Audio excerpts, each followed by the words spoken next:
let's talk about the state of the live entertainment industry.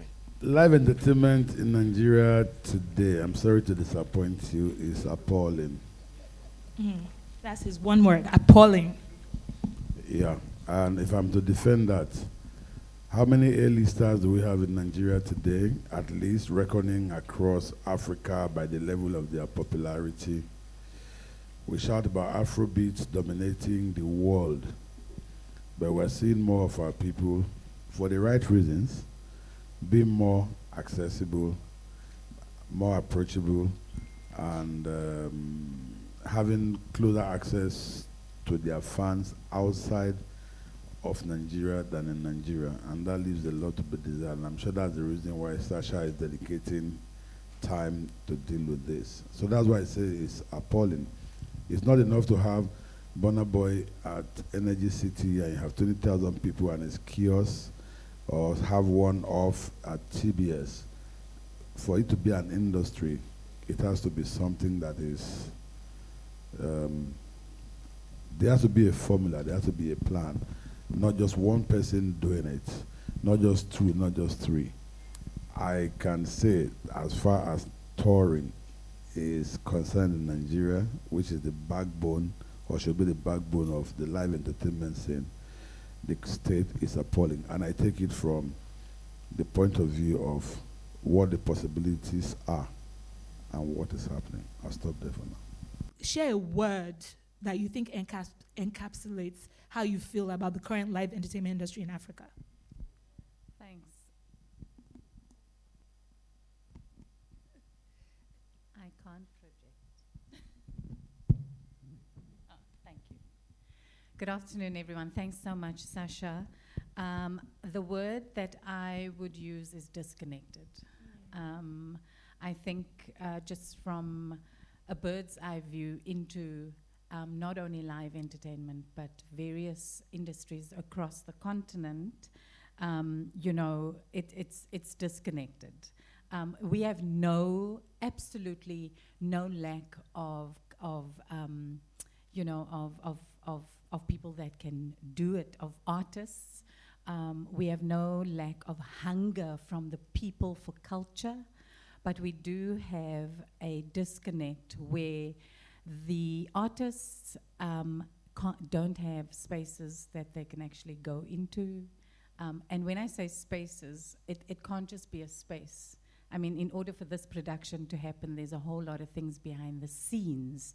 So, you know, the infrastructure needs to be there, and not just in the top metropoles. You know, it needs to be where people actually can access it.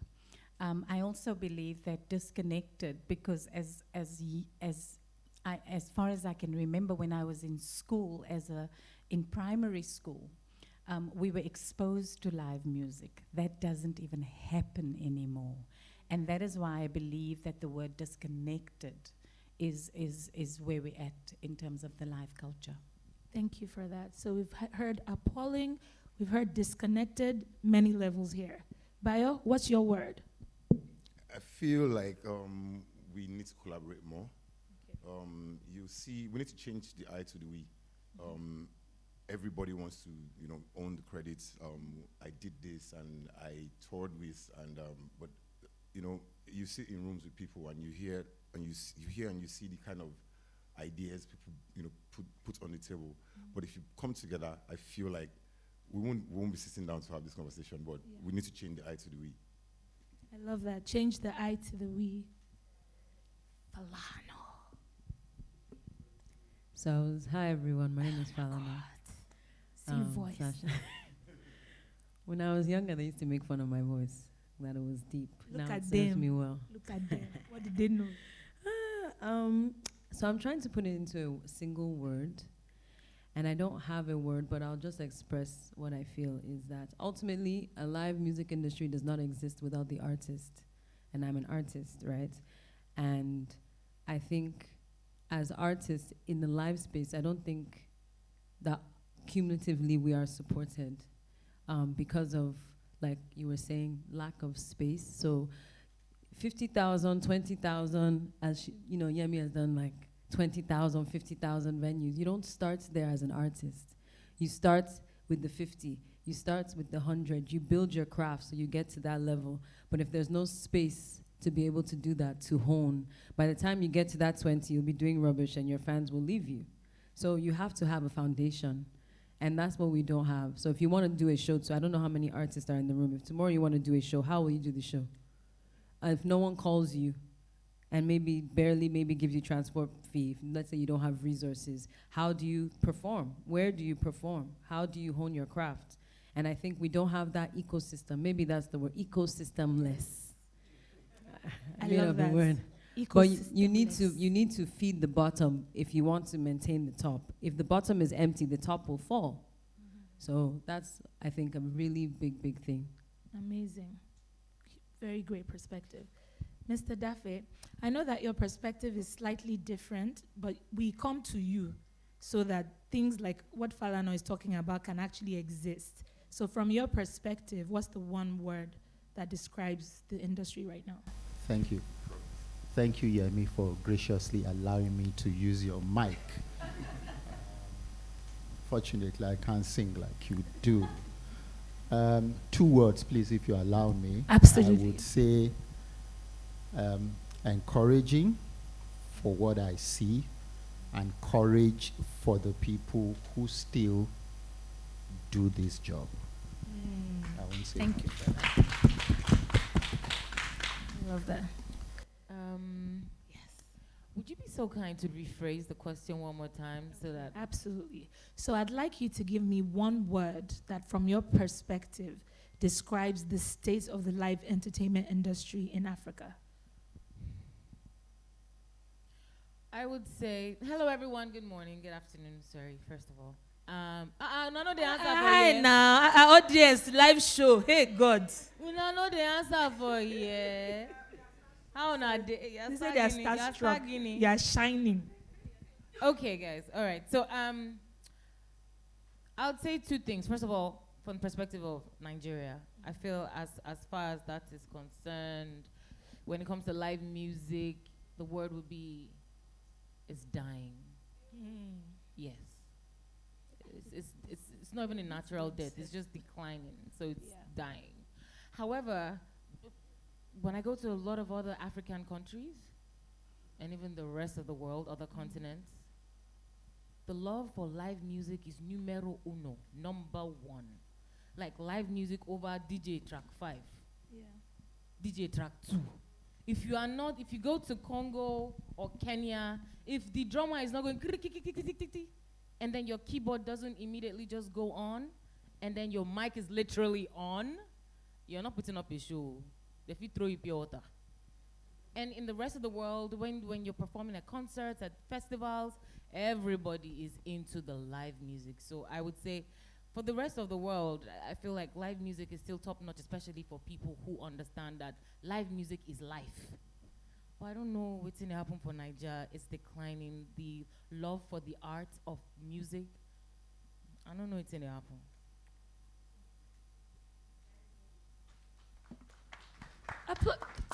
Whoever started that clap, 2 waters for you. 2 ALEC waters for you.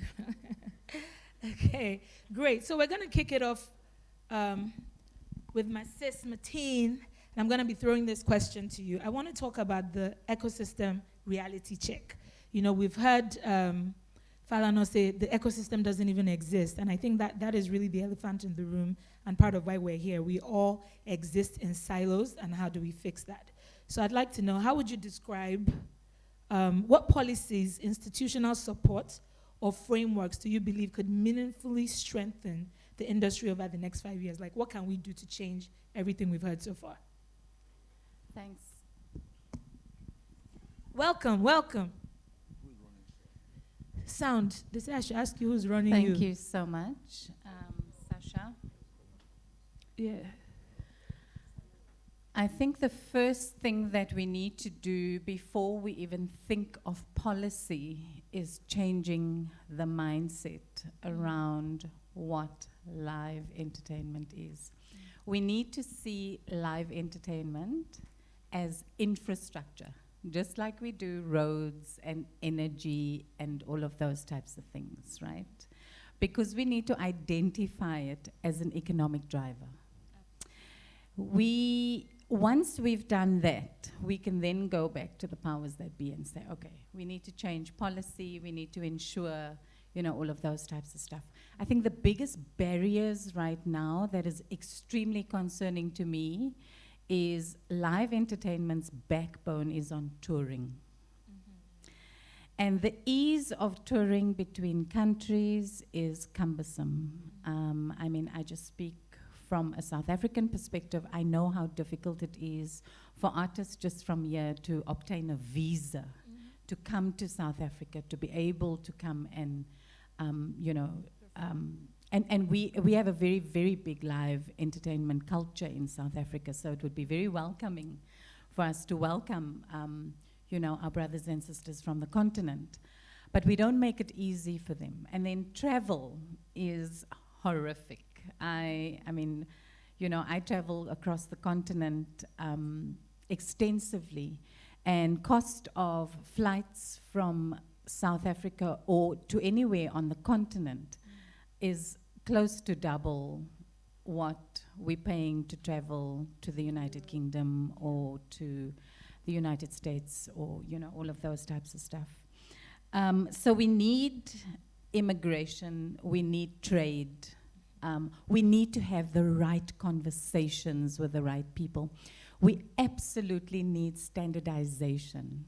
When I say standardization, we are all running in silos at the moment, and we are all pulling towards one end, when if we just put all our efforts into one system, into one ecosystem, like my sister said here, we're going to be getting a lot more traction. And I think something that we need to realize as a continent, no matter whether we're in the music industry or what, whichever spaces we are operating in, we cannot be creating businesses anymore. We need to create ecosystems in order for it to make economic sense at the end of the day. Now, when you create an ecosystem, you kind of have to control everything in that ecosystem. I just had a look at ticketing, for example. The reason we're not attracting investment is because we don't have data.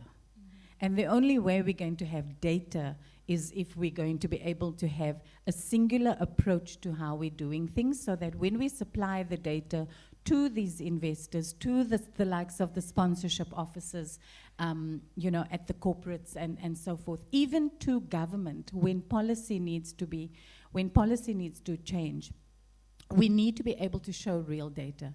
And right now, we're showing nothing because our ticketing systems are not speaking to one another. And guys, we live in the age of technology. There is no reason why we can't standardize these things. And I'll be very honest with you, the only reason we are not standardizing is because there's too much greed. Everybody wants to fill their pockets first, and the only people that then struggle are the artists and so forth afterwards. Thank you for that. Very, very insightful. And I like what you said about building ecosystems, because I think that's where it really begins. And so I'd like to ask Uncle Eddie, based on this, we're building ecosystems, but we also need the manpower, right? Who's powering these things? Who are the crew? Who are the production teams that are going to help the ecosystem thrive? So from your perspective, how do we build more reliable crews and production teams across markets, not just Nigeria? Okay. I've heard people say a number of times the infrastructure, there's a word they use, structure, especially with Nollywood. Oh, there's no structure. Music industry, there's no structure. There's no structure. How come Yemi Alade is not where she is or where she was 10 years ago? Those who fail will say there's no structure. Does Burna Boy ever tell you there's no structure? So there's a structure, but structures are relative in terms of dimension and sizes.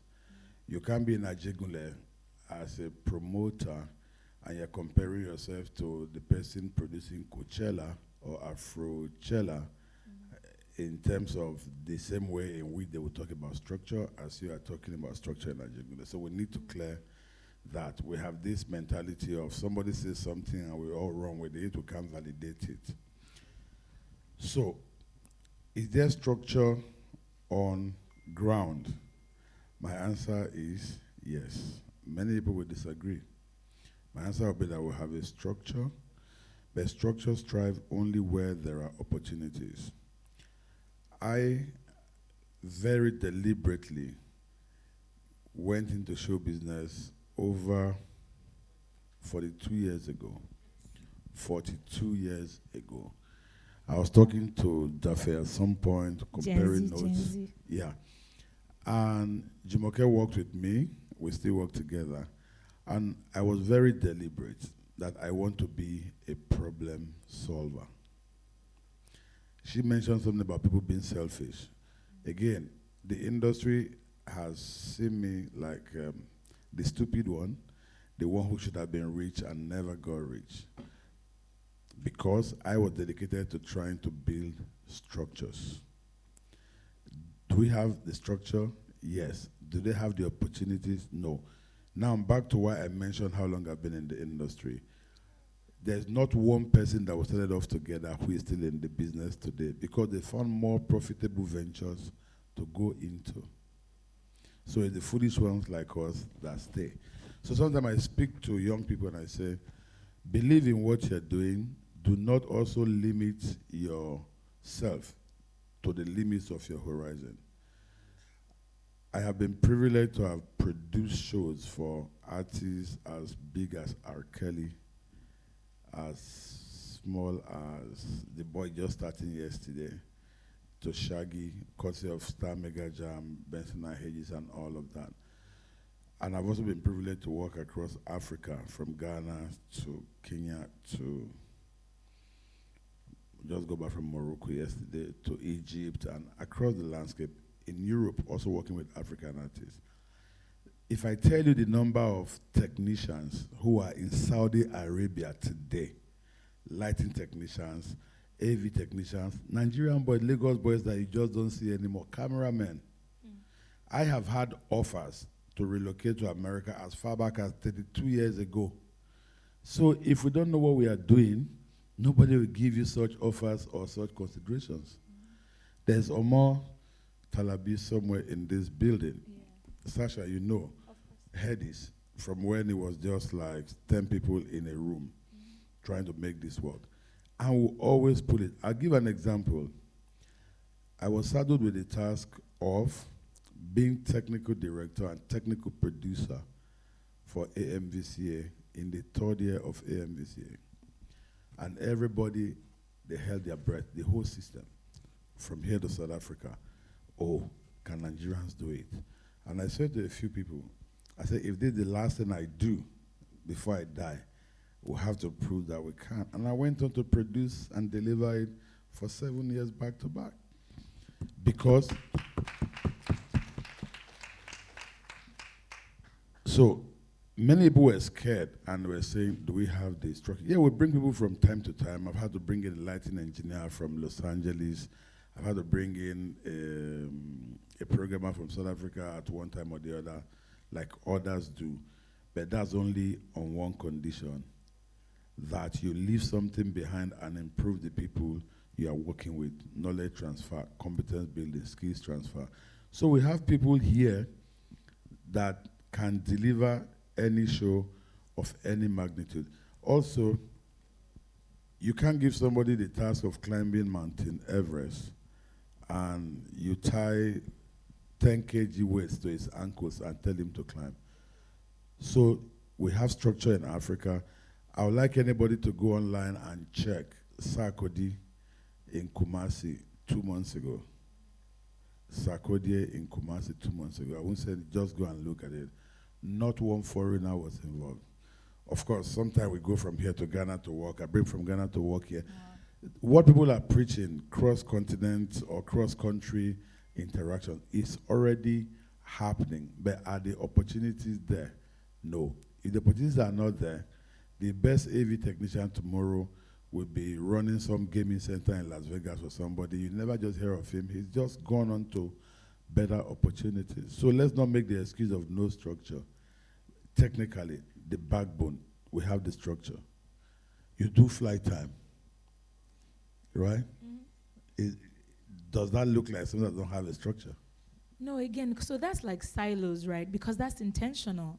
It's not like there's a framework that everybody follows. It's the teams that decide, You don't need... this is how we want to work. I'll tell you my logic. You don't need a framework. I'll give you the examples to show it can be done. Pure water came into existence in Nigeria like about 35 years ago. I do not know anybody that you have had to beg to say, start pure water business. Any business that is profitable, like music now, Afrobeat, once it's profitable, people will find a way to go in there because they have benefits to take out of it. Nobody will go into a business of touring if you are not sure you can make money from it. So that people are working in silos. I run a festival now that is strictly based, that's what I'm wearing, on communities. Communities, because I also realized the culture, we keep talking about touring. If the culture is not there, you can't get it off the ground. Instead of complaining and not being part of the solution, I said, okay, stop complaining. And in the last 4 years, I am running with this. I'm in Badagry in December. I'm in Edo State in December simultaneously. I'm in Akure. And free. Spending my own money. But to prove a concept. And everywhere we go to, we encourage and train young people to say, if we don't come back here next year, I want to see that you guys are. And there are 4 locations this December that I will not attend. And they are running it. So this is how you build the culture. It's there, but until it becomes profitable, people are not going to move into that business. That's my point. That's very insightful and well done. Well done. Spreading the love. So Yemi, I'd like to come to you because you've had an amazing career and you've performed in Nigeria, in Africa, and globally. And I'd like to find out what do you think the expectations are for performances and the audience, like audience expectations in Nigeria versus internationally and performance. Is that clear? Should I say it again? I think you're asking for like perspective. Like, of of home and internationally. What are the audience and performance expectations? Okay. I feel like most times in Nigeria, the one thing that the audience wants to see is the songs that have the biggest hype being performed. And I mean, that is cool. If I love a song that is huge, I'd love to see my favorite artist performing. Is okay. But however, it seems to be like, most times it seems to be like that's the major thing that everyone comes out for. But there is the culture of coming out to enjoy music. And I have been thinking for a long time how that can actually be something that we grow back again from the ground. And I think everything that we're saying here are the answers. The communities, reminding them of what live music is like, creating the pocket audiences. I love what Falana said when she said, most of the events that we have towards the end of the year are the big venues. What happens to the 100 capacity, 200 capacity? That way everybody is growing and then the culture continues to, because I wonder why Europe is so vast for touring. Like, if I look back at my, at a decade ago, all through my touring years, because I took a break from touring this year, I needed to take a break. I realized that they have all these small venues, and so I started off at a place called La Palace, Palace de Française in France, and then I went on to 2 other venues. So I just kept on increasing the capacity, and I want to go on to a stadium at some point. But that should be the trajectory, and that way your fans to follow you, they grow with you, and they experience you at every stage of your career. And that's the same way we follow our faves. I feel like the growth process, we leave our audiences behind because we jump from, okay, small Yemi, then all of a sudden you Yemi don't go Africa, Yemi don't go Europe. And so they're lost in the sauce while we are looking for other things. But if these things exist, yes. So to answer your question about the expectations in Nigeria, as far as my experience is concerned, I feel like most times it's the most important thing most times for people is for them to experience the songs that have the biggest hype behind them. However, I can't blame them because the culture isn't exactly there. But on the flip side, when I go to other parts of the world, even if they don't know your music, look, the minute they leave their houses, they are coming out to chop life on your head. Yeah. Like they don't understand your pidgin or your native language. Once that that's all. Bedu don't start. Yeah. They're there to just enjoy yes, the experience. leave life and all its troubles behind and come out to enjoy. And that's because it's a culture. Yeah. You see mothers bringing their kids, the ones that, you know, they're at least grown enough to understand. Because you can't bring little kids there, their eardrums are too sensitive for the loud music. Yeah. You know, so I feel like that's the expectation. Abroad, people expect to come out and have fun. And they know that they'll be getting quality live music. But over here, most times it's DJ track too, and it's actually okay. Oh, wow. Yeah, it's actually okay. It's true. Because, you know, we're not feeding them. It's not their fault. We're not feeding them with live music now. What thing they go do now? They go to chop DJ track too. However, there's still hope for us. There's still hope. Thank you for that. So, Bayo, I want to come to you because you also work in the intersection of, you know, Nigeria, internationally, touring within Africa and artist development. How does a strong artistic identity influence the kind of performances artists deliver and how audiences perceive them? Very interesting question. Back in the day, I used to feel like there was no blueprint to all of this, but I mean, I don't want to use with age comes wisdom. I'll say, you know, Millennia. Having, you know, gone through life, experiencing different cultures, different people, different individuals, I realized that it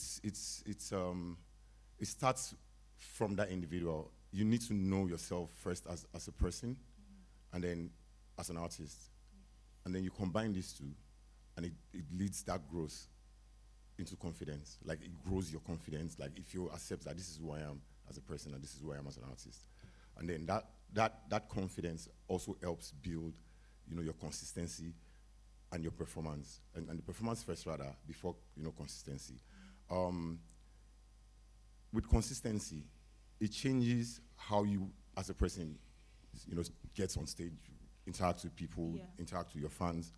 It changes you as an artist, converts, you know, how, you know, the whole fan base looks at you, and it changes everything.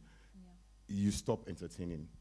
You're now transitioning those fans to see a bit of themselves in you, and then you can look at them and see a bit of yourself in them. It changes everything. It changes the whole situation from "can you feel it" to them singing your music word for word, and that's when you realize it. That cult-like followership, you know, starts from there, and then the ones that not part of you will never be a part of you, and that's how they walk away. Yeah. So the identity is important, and then it's also important for people to grow stage by stage, like Yemi said, because you can't grow from, okay, you know who you are, and then you have one hit song, and the next thing you're touring in America because everybody thinks that they've arrived. I know. When they can say, oh, well, meet me in Toronto. It's a process. But then you're not carrying your audience along. That's very interesting. So audiences, if there are any artists in the room, your identity is very important, and people cannot connect with something that isn't real, you know. So I hope we're learning from that. Mr. Dafe, coming to you. What do financial institutions need to see before they can confidently fund tours, festivals, or large-scale events? What are we missing? Some people are doing like that's the question they came to hear the answers. Please tell us. Uncle Eddie, structure. It's just as simple as that. I'm sorry. You see, banks don't fear creativity. What they fear is opacity. And by that I mean, if I do not see clear ticketing plan, the structure around what stage are you getting, what instruments are you getting, what how people are going to come into the hall or arena and leave safely, how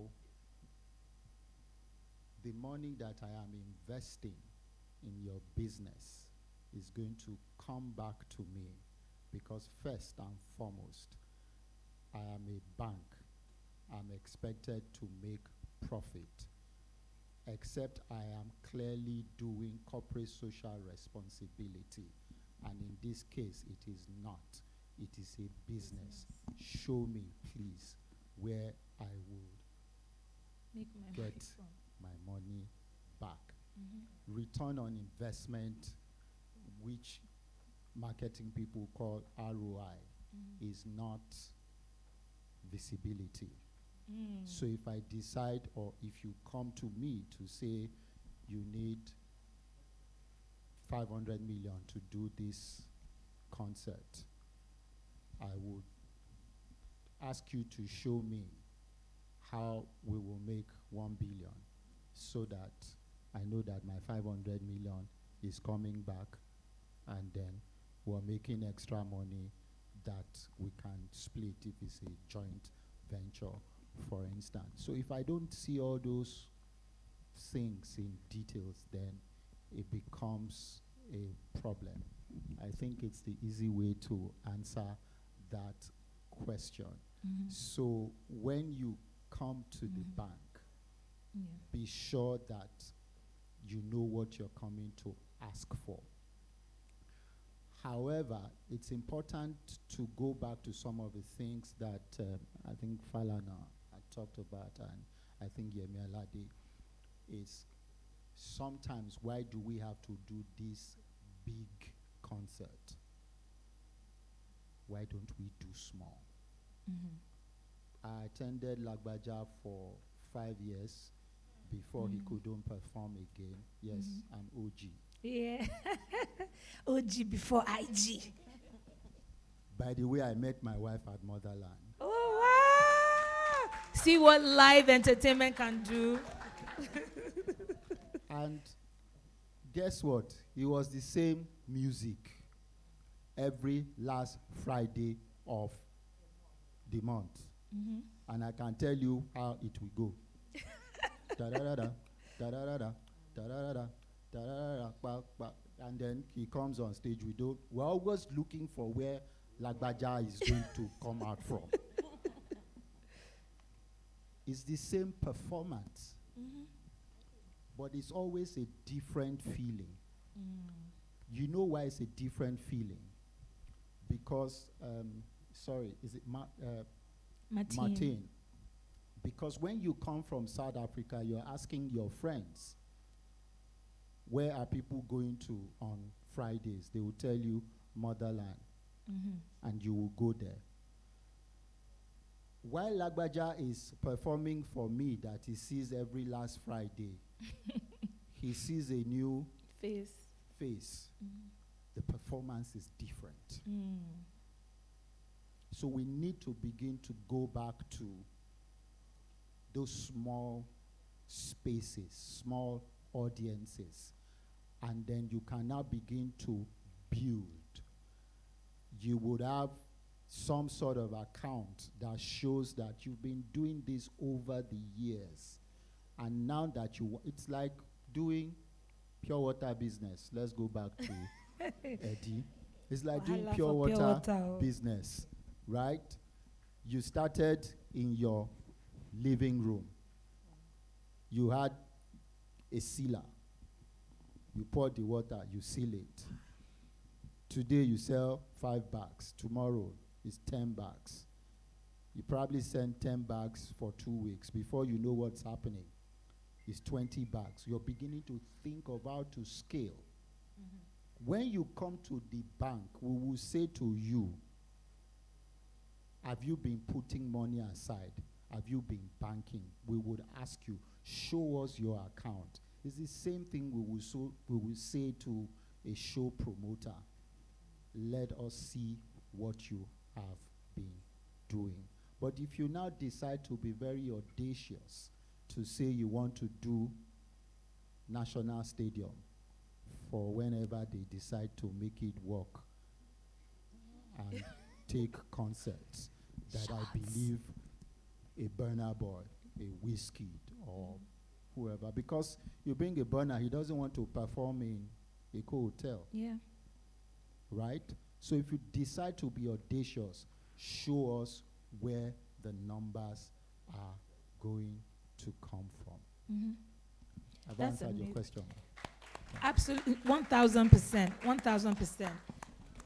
So consistency, we're getting back to that. And see, that's the thing, because I like what you said about Lagbaja's show being the same show. Because you look at artists like Beyonce that do like 80 cities, it's the same show. But there are people that follow her to every city. It's like, oh, I want to show you how many of these shows I've been to, because there's a different feeling every time. And that's the beauty of live entertainment. And I want to speak to Falana specifically because I've been to a couple of your events, and you're very intentional about the experience. And it's also, you know, they're like art installations. Like, you've literally performed in galleries. You've performed in, like, even the locations you choose, the way you select. And you know, she drums like that. It's such an artistic experience. I want to know about your creative process. Like, what does it look like to design a show beyond just singing on stage, where you're like, I want my audience to feel something? So we have artists in the room, right? Yes. Yes, we have some artists. So I'm gonna speak art now. One thing you talked about that I really relate to this is that feeling. Ultimately, you went there, you were feeling, you know, connected, and then you went to go and find love, you know. So as artists, as performers, you know, like Yemi said, it's our responsibility to bring the energy. It's our responsibility to serve. Anyone that's in the audience, they don't have to clap for you if they don't want to. It's your obligation to serve them and connect with them. So as my creative process goes, I try to create an environment that will make that easy for me, for the type of music that I do. So Bayo talked about, he's known me since I was him, and he's worked with me amazing so many times. Like, he's seen this, like, no. Please. When I said I mean in my artistic journey. But what was I saying? Yeah, so like I was talking about just like painting. So all the different elements that you can use to paint the experience and to enable yourself. So something that I like to use is lighting, right? Being very intentional about the lighting that you use that matches, you know, the music that you're creating, knowing who you are. That only comes from knowing who you are. You know, what you're wearing on stage, how you actually craft your sets. So are you starting with energy? Are you starting slow? Are you jumping from the ceiling? Are you coming from the back? Are you singing before you even come on stage? How does that change the experience of what people are going to get? You actually have controls. Your songs are one thing, but how you present the song is a completely different thing. And then what you find is when you're intentional with these elements, people will remember your performance. And when they remember you, they will bring their South African friend to your show. And then your South African friend will go to South Africa and say, I saw this babe, let's look her up, let's follow her. Oh, she has a show in SA. Or maybe they know a promoter, and that promoter will say, I know this babe, they'll bring you to SA, and you go building and building. So you actually serve yourself as an artist. You're creating an experience. And it's all of the different elements. And once you understand what experience you're trying to create, it's now your job to or your manager's job or whoever is working with you to communicate that to the different partners. So I want to do lighting. I want the lights to be like this. I'm thinking of doing this. I want to add these elements. I want to add dance. I want to do all those different things. So you communicate that, and then everybody works together to create this experience. But ultimately, it comes from you, because like I always say, without the music, there's no industry.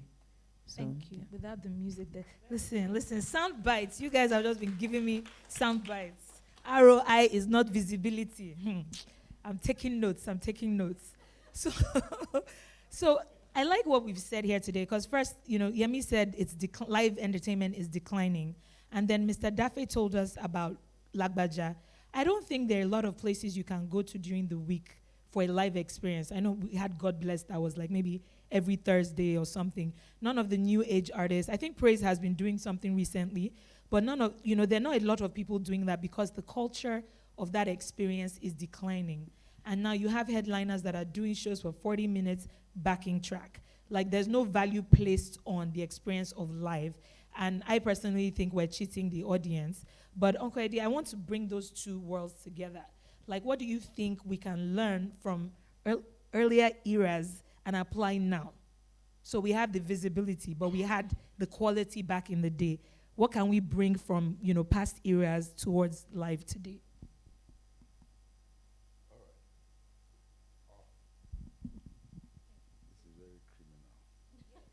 Okay, this is going to fire somebody. Can you use mine? All right. Okay. Okay, let's streamline it for the audience. I think we're confusing them. We're using things interchangeably. Live, touring, live, touring. So let me just break it down. Touring simply means there's an artist that has something to offer and you move your art, your offering from place to place. Imagine if you are an Ifa worshipper and they say go and make sacrifice in 7 junctions. So you cook the beans and whatever, so you get to the first junction, you drop it. You get to the next junction, you drop it. You can't leave all 7 in one junction because that's not the instruction. So touring is just essentially taking something you have to offer from place to place to place. And let's also clarify something. I know artists are very passionate about life, but I'm a very realistic person. There's no law that says you cannot do backing track as a live performance or going on a tour. I've seen Busta Rhyme, I've seen big rappers, they go with DJ, fiki.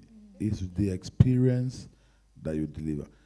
I know why I'm saying this. I used to work as head of the Performing Musician Association of Nigeria far back as 1991, right? And what artists usually try to use to differentiate themselves. I'm not a DJ track 1 artist. And I only play live. I've seen artists who cannot even stay on key when they come to play live. Let's break it down. Because sometimes we go with the general flow and it's misleading. So if you are an artist and it's a live band that you want to use, God bless you. It comes with a lot of hard work. You rehearse every day, all your notes, where do you extend, where can the guitarist go and make a solo, where can the rhythm guitarist know. There's somebody who is just rocking the bottle, and you say, what this one doing on stage? For the whole performance, that's the metronome. That's the man counting everybody. Bap, bap, bap, bap, bap, bap, bap. That's what is counting everybody into beat. No. And people wonder what this guy is doing. Fela used to take somebody on tour, Anigboro or one other guy. All he cracks is the bottle. And you are wondering, but this is the guy counting everything that is happening. With your computer now does chip, chip, chip, chip, then it rolls back to 1 after how many bars and whatever. So live performance comes with a whole lot of work. But the fact that you are not performing live with live instrument does not necessarily invalidate your art. There are people who, Bobby McFerrin,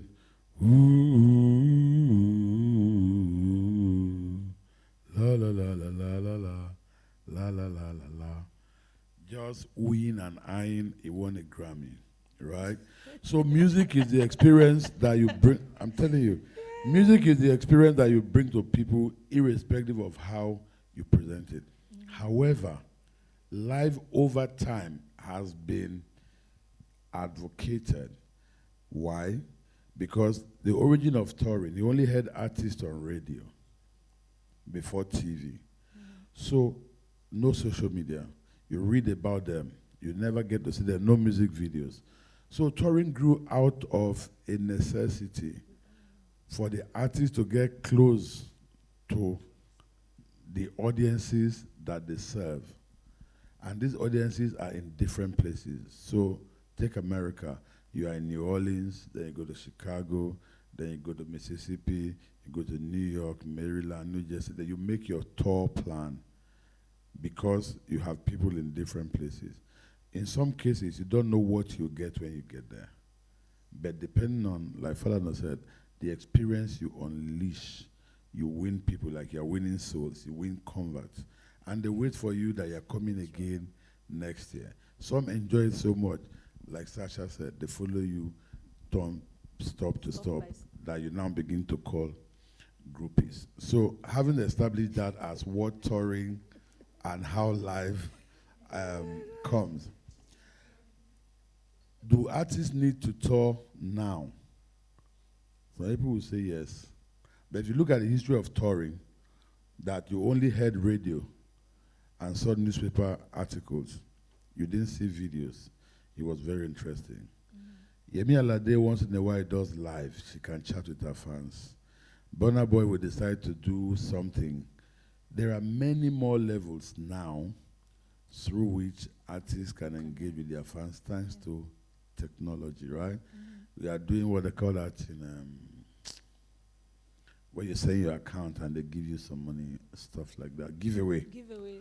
So there are different ways in which artists can engage. But there are some artists who see themselves as a class above all of those shenanigans. More like, we can do a bit of this, but the actual me, I'm bringing something to you. And that's why you see a good artist, or let me say a versatile artist, when you go on tour. The experience you have in Chicago is probably different from what you have in Ibadan or you have in Ghana, because you are feeding off the energy of the audience, and they are different in different places that they go to. Bring it to Nigeria. With touring, with live music, come back to how it used to be. If you want to be honest with yourself, the answer is no. Okay. But what can we bring from there to now? However, if you look at what it used to be, like I said, the differentiation, now we have the same of everything. You can do live, Instagram live, I can do live. I can have AI represent me and I'll be in 7 different places in one day. You can do the same. We're saying off record before we got here. Yeah. What is that extra that the artist is bringing that you can only get when you engage or experience that artist in person?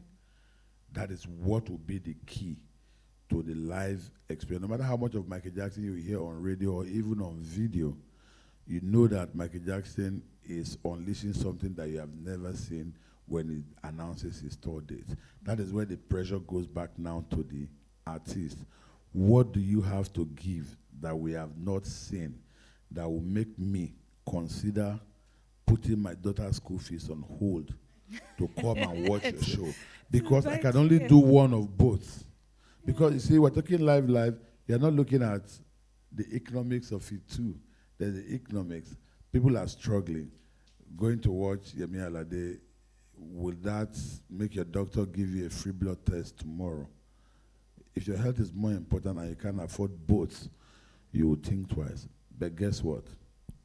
There are some people who are so fanatical about an artist that they will spend their school fees and risk repeating that year in school to go and see her at the same time. So people are different. Yeah. So what can we bring from the back time to now? I think that is futile. Times have changed. We must evolve new ideas. We must look for new experiences and then engage differently. We can't say because we used to do motherland then, oh, it will still be a good idea to have motherland. And yes, you go to a Yoruba club or a co-tennis club or a Keja club where people still try to keep that tradition of how things used to be.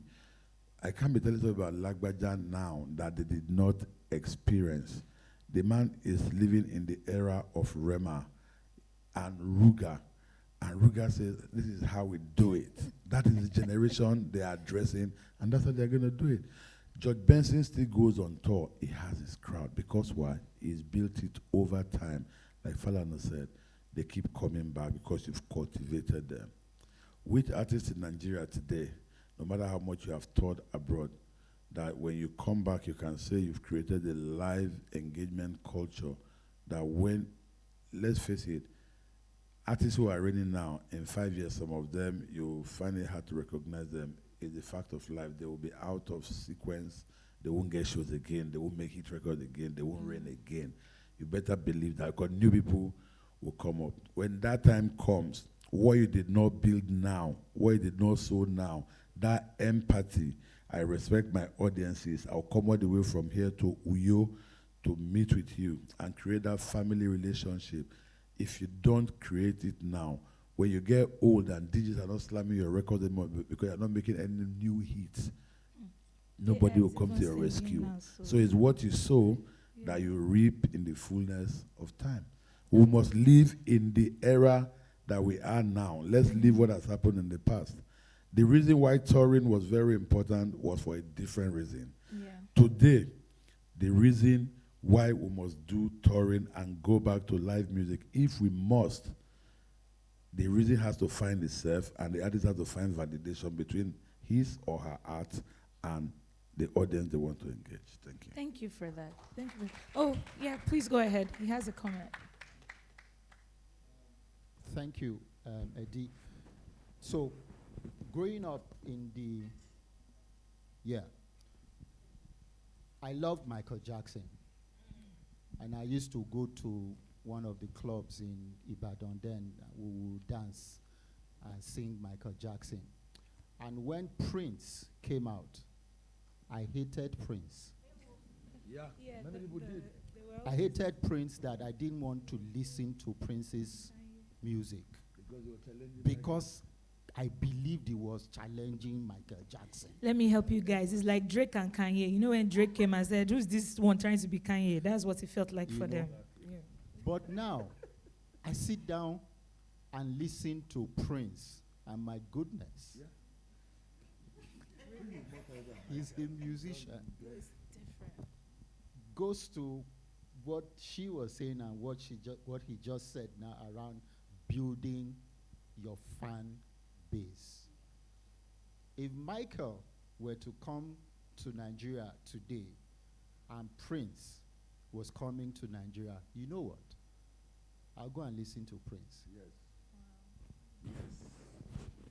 Me too. Right now. Yes. Right now, I'll go and listen to Prince. So it's about experience, and sometimes it's where you are at the moment. So, when you're putting proposals together to do shows, who is your audience? Is the better English, who are your audience? Yes. We understand. Right? Who are you targeting your music for? So, if you want to do, what's the Cho guy that Davido? No, the older guy. Bright Chimezie. Bright Chimezie. If you want to do Bright Chimezie,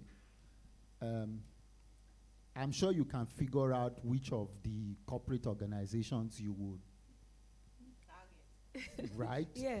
And so begin to think, if you're planning to do shows, if you're planning to put proposals together, who are you putting this proposal together to? It's not everything. Some people send me what's it called from campus. I should come and sponsor campus show. As a strategic objective, I will not go to the campus. So know who I am first. And I'm not saying for me as head of brand and corporate communications, Providus Bank, I'm just saying it generally. And I believe that, you know, for people who sit where I am in different organizations too. Thank you.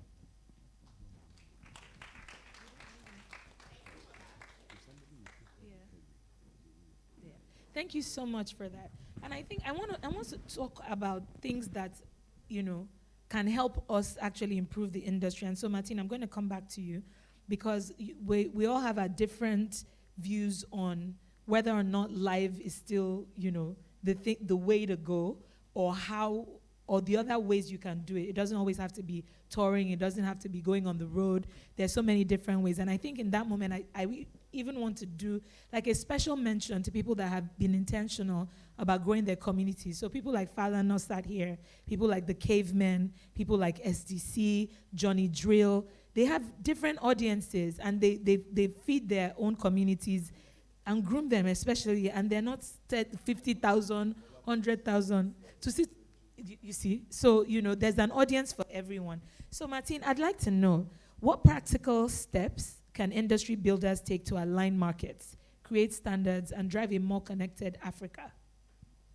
Thanks, Sasha. I think I want to start off by saying that it's not about building new systems. It's about aligning standards. I think it's critically important for the integrity of the artist that standards are aligned, because what we see out there is, I think we've had an extensive discussion around our dinner table in South Africa, where in one place you get paid a certain amount of money, or your contract has certain elements in it that's very favorable, and then somewhere else that's not taking place. So it creates this disparity around these things, right? Yeah. And I think it's very, very important that we agree before anything that if we want to connect Africa, there has to be a standardization approach, right? Yeah. So if I'm going to Lagos or Accra or Nairobi, or the rest of the continent, we need to agree on common contracts, production minimums, because we want to be able to see a standard of production that's kind of aligned to what we're wanting to put out into the world, and what our funders are looking at, right? Yeah. And again, I'm going to speak about data reporting. We look, I don't think that as a continent we've understood the power of data, right? And I mean, just coming from my technology background, I understand how data is extremely valuable, and it's particularly because of what my learned friend from the bank has said.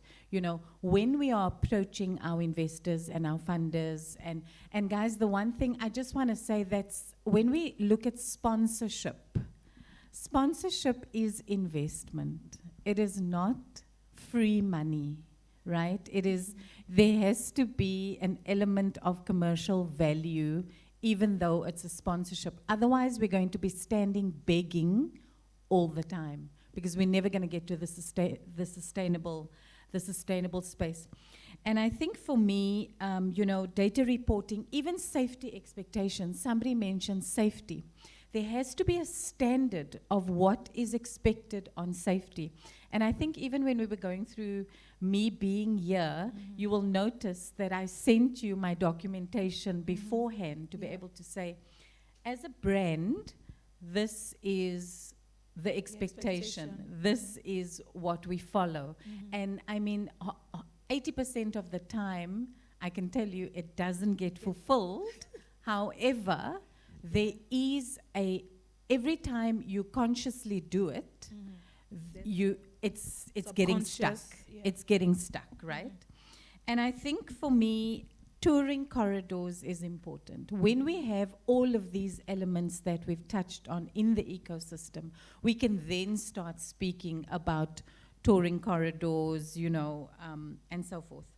And then crew exchanges, I think it's very important for production and for booking agents and all of those types of to be having these conversations. And that is why I'm extremely excited about your inauguration of ALEC. Because I believe it's a platform for people to come together, to be able to talk about these pain points and to actually do something about it, and not just have lip service. Because heavy on the do. Yeah, we can't just be talking about these things all the time. And I think if we align our standards, the markets will align itself. I like that. So we all need to fall in line. Which brings me to something, because I'm about to come to you about show preparedness and what she said about aligning ourselves. I remember an experience where we booked Neo to perform, and it was like just after COVID. It was the first festival just right after COVID, and a bunch of his crew members had caught COVID. So, this also speaks to the conversation about live music and not. He ended up doing a backing track performance, and I got a Nigerian band to stay on stage and play, accompany him or pretend to play as you might have it. Again, it's about the experience. But what I realized was that nobody in the audience knew that wasn't the band he came with. They didn't know that was not the dancers he came from America with. They didn't know this was a Nigerian team. But if he wasn't standardized, if he didn't have some sort of framework for how he performed, he would have just been flustered. Like, what do I do? My head dancer is not here. My drummer is not here. It's not, you know what I mean? So backing track is also very different from DJ track too. And I think a lot of artists don't realize that. When we say backing track, people start running up and down. They don't even have performance tracks. So the reason you get DJ track too is because the artist is not prepared. So they'll come and play their CD, and then they have to sing it exactly the way it is on the record, and that is no experience that an audience deserves. So we have to start demanding better of ourselves and giving better to the audience as well. So based on show preparedness, Bayo, I'd like to ask you, what are the key elements artists and their teams should have in place before stepping on big stages? Because everybody wants to be a boss. Disclaimer once again. There's no blueprint to this. But from my personal point of view, I will say it starts from your set list strategy. Yeah. Because a lot of people did playback or full band or a cappella or whatever it is that you're comfortable doing. There's always going to be that. If you don't have a what's it called, a strategy towards that, your failure begins from there. Yeah. I mean, even as a band, you also need to be able to identify the positioning of your team on stage, because that also affects performances. You see some bands and you're like, what's going on?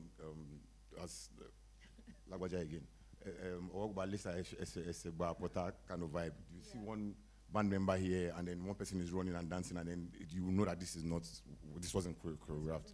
It's not well put together, And these things are like you need to have these things at the back of your mind even before rehearsals, because if you go ahead and do your rehearsals and then you get on stage and then it's still not implemented, things start to go funny. It's the same thing with the playback guys. You have your hype man, but why is your tour manager on stage? Why is your content creator left and right? Who's blocking it? You as an artist, you're performing to the crowd, but you know there's a camera somewhere. So have you blocked your stage yourself before even getting on stage? Yeah. Your bouncer, why is he on stage? He wants to secure you. Fine, look for where the loopholes, look for where that gap is, where anybody can jump on stage, because obviously. Yeah, there to protect. But you're right there on stage with your guy. So.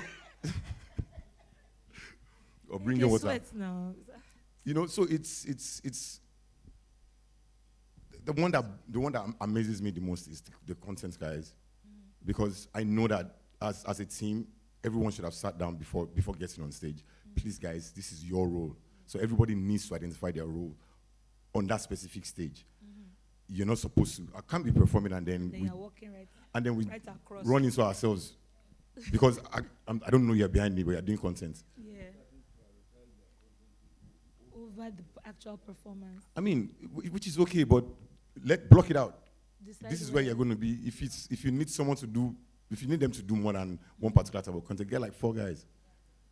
So they're in position, and that way because your fans can easily see it. Like, no, I'm not going to come for this guy's show.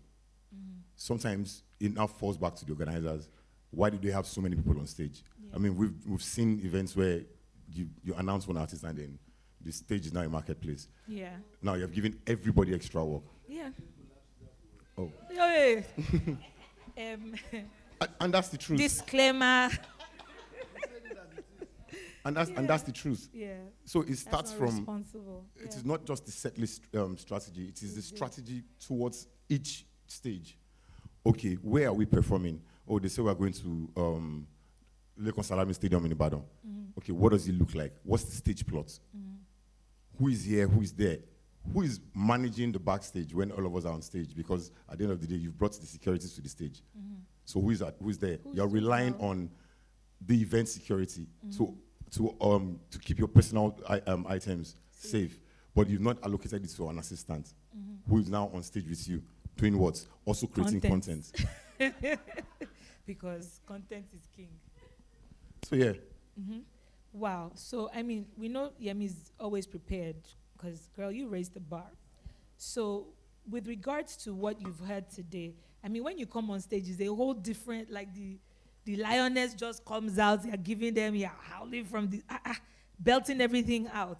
For me, I'm always on stage to just give and give. I find stage performances to be a moment where we're both performing to each other. I'm performing to the audience, but they're performing back at me because I'm creating an avenue where we're exchanging energies, exchanging. There's a lot of call and response because I want to feel the pulse of the people while I'm there.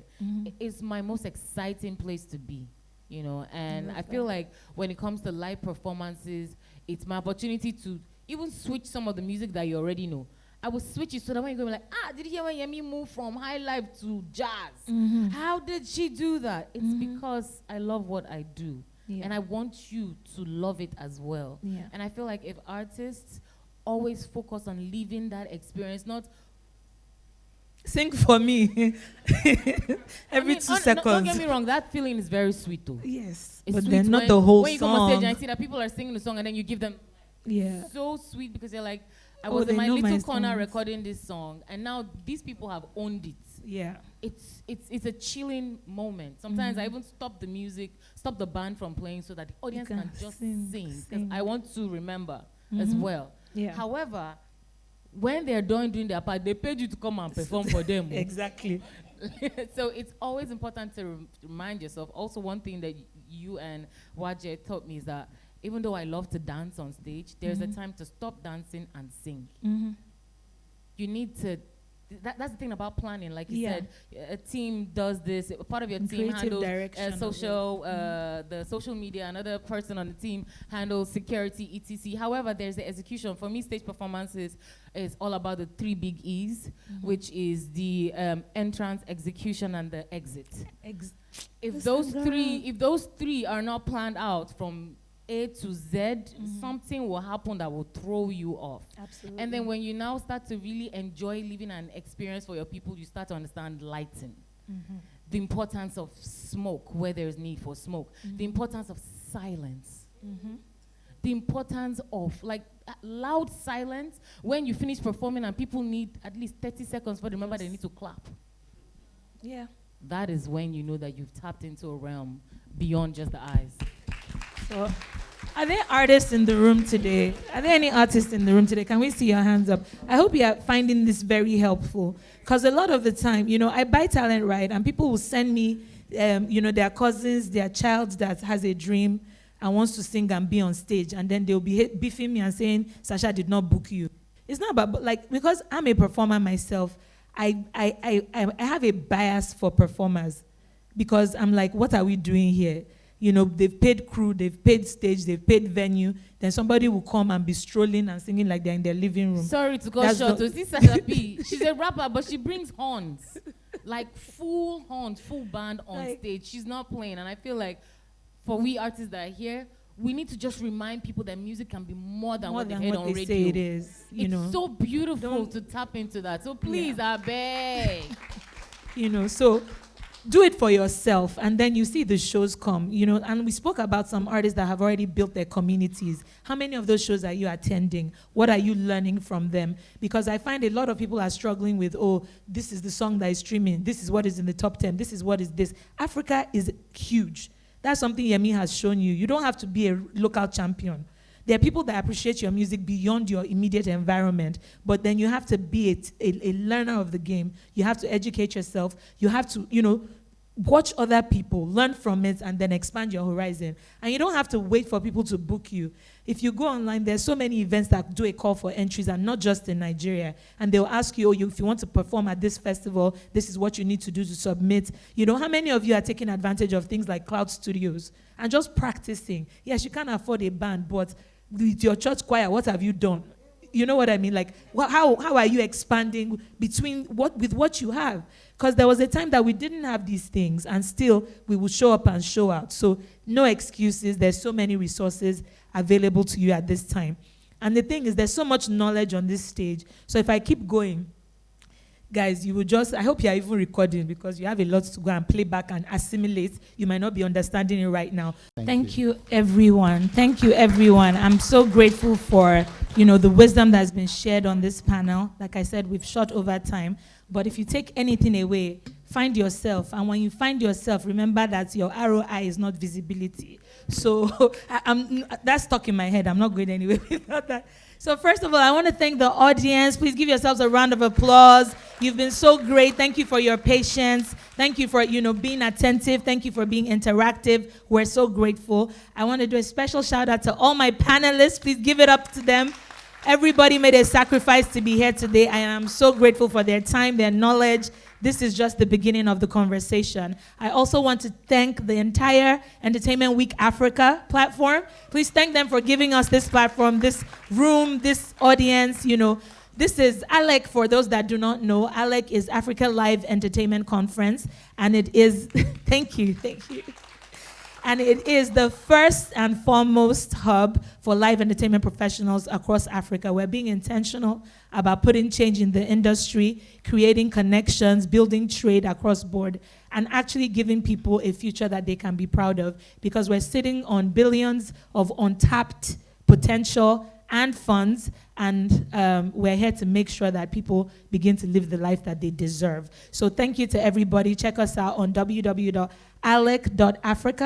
The inaugural conference is next year in South Africa, March 5th to 7th. So I hope you can also join us, and we look forward to seeing you.